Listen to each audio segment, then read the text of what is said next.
नमस्कार दोस्तों, logical thinker में आपका स्वागत है। पहलगाम हमले को हुए आज 12 दिन हो चुके हैं और इन 12 दिनों में सरकार ने कैसे जनता को बेवकूफ़ बनाया है और कैसे जनता की भावनाओं के साथ खिलवाड़ किया है, उसको आज इस वीडियो के अंदर समझेंगे।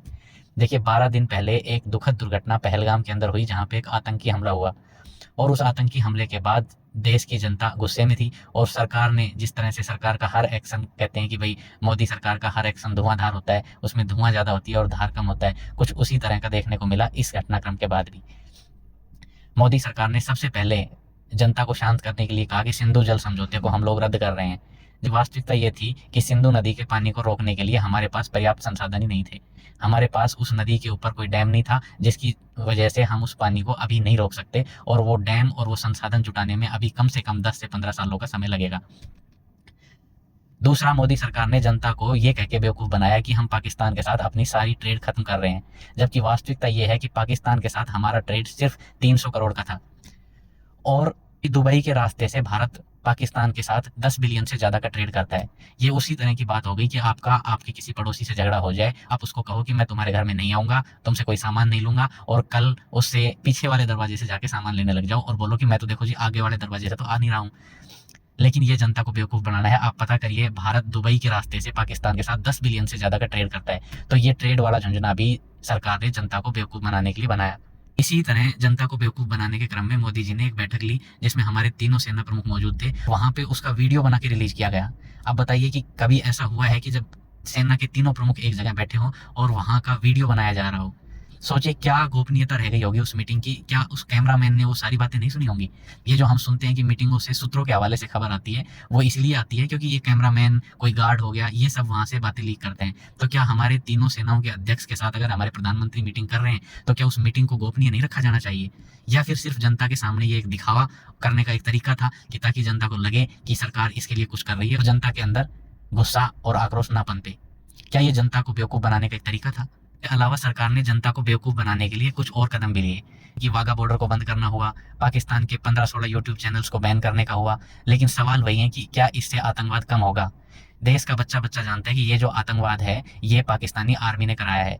लेकिन बावजूद इसके सरकार हर जगह यही कहती मिलेगी कि हम आतंकवाद को खत्म करेंगे, आतंकवाद को खत्म करेंगे। जबकि किसी सरकार के नुमाइंदे ने सीधा ये नहीं बोला कि हम पाकिस्तान आर्मी जो आतंकवाद को फैलाती है, हम उसको खत्म करेंगे। ये कुछ इसी तरह से है जैसे कि आपके घर में आपका पड़ोसी रोज कॉकरोच छोड़ देता है और आप बोलते हैं कि हम कॉकरोच को खत्म करेंगे, कॉकरोच को खत्म करेंगे, जबकि वास्तव में आपका पड़ोसी आपका दुश्मन है जो रोज आपके घर में कॉकरोच छोड़ रहा है। लेकिन उसके लिए सरकार ने कुछ नहीं किया। देखिए, असल बात यह है कि जिस घर से कोई इंसान जाता है उसी को इमोशनली फर्क पड़ता है। हम सबको कोई खास फर्क नहीं पड़ता, दुख जरूर होता है, लेकिन 2-3 दिन बाद हम सब अपनी नॉर्मल जिंदगी में बिजी हो जाते हैं। फर्क पड़ता है उन घरों को जिनके घर से कोई बेटा गया है, जिनके घर से कोई पिता गया है, जिन घर से कोई कमाने वाला मेंबर गया है। बाकी जनता को कोई फर्क नहीं पड़ता है। 2-4 दिन बाद सब अपने काम में बिजी हो जाते हैं और मोदी जी तो अगले ही दिन से अपनी रैलियों में बिजी हो गए थे। इसलिए यहाँ पे हमें इस बात को समझना जरूरी है कि राजनेता, पॉलिटिशियन और विशेष तौर पे बीजेपी की सरकार कैसे जनता को बेवकूफ़ बनाती है। इससे हमें बच के रहना है और हमें अपने मुद्दों पर अड़े रहना है। सवाल वहीं जो पहलगाम अटैक के बाद पूछे गए थे, वहीं सवाल आज जो कि तो हैं, एक का भी जवाब सरकार की तरफ से नहीं मिला कि ये किस तरह से आतंकवादी इतना सामान लेकर, इतनी गन्स लेकर, कभी बारूद लेकर कैसे पहुंच जाते हैं अटैक करने के लिए, इतनी फोर्स होने के बावजूद। तो क्या कहीं सुरक्षा में चूक रही है, इंटेलिजेंस में चूक रही है, या कहीं ऐसा तो नहीं कि इंटेलिजेंस ने तो इनपुट दिए थे और सरकार ने उसके ऊपर ठोस कदम नहीं उठाए और वहां पे फोर्स की तैनाती नहीं करी?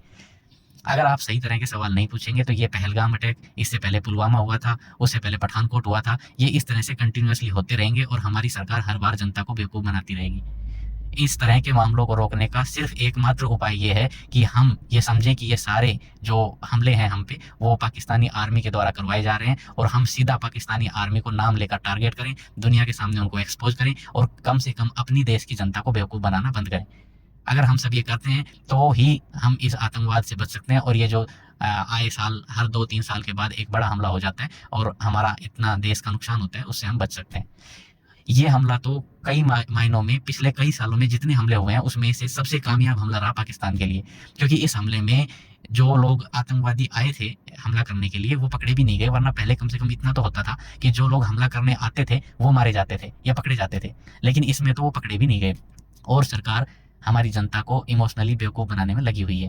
तो आप इस चीज़ को समझिए और जो सही सवाल हैं वो पूछते रहिए, सरकार पे दबाव बनाते रहिए। जनता का काम एक डेमोक्रेसी के अंदर सरकार की नाक में नकेल डाल के रखने का होता है, सरकार को जवाबदेही के लिए तैयार करने का होता है। सरकार की जवाबदेही बनती है कि क्यों वो फेल हुए इस हमले को रोकने में। धन्यवाद।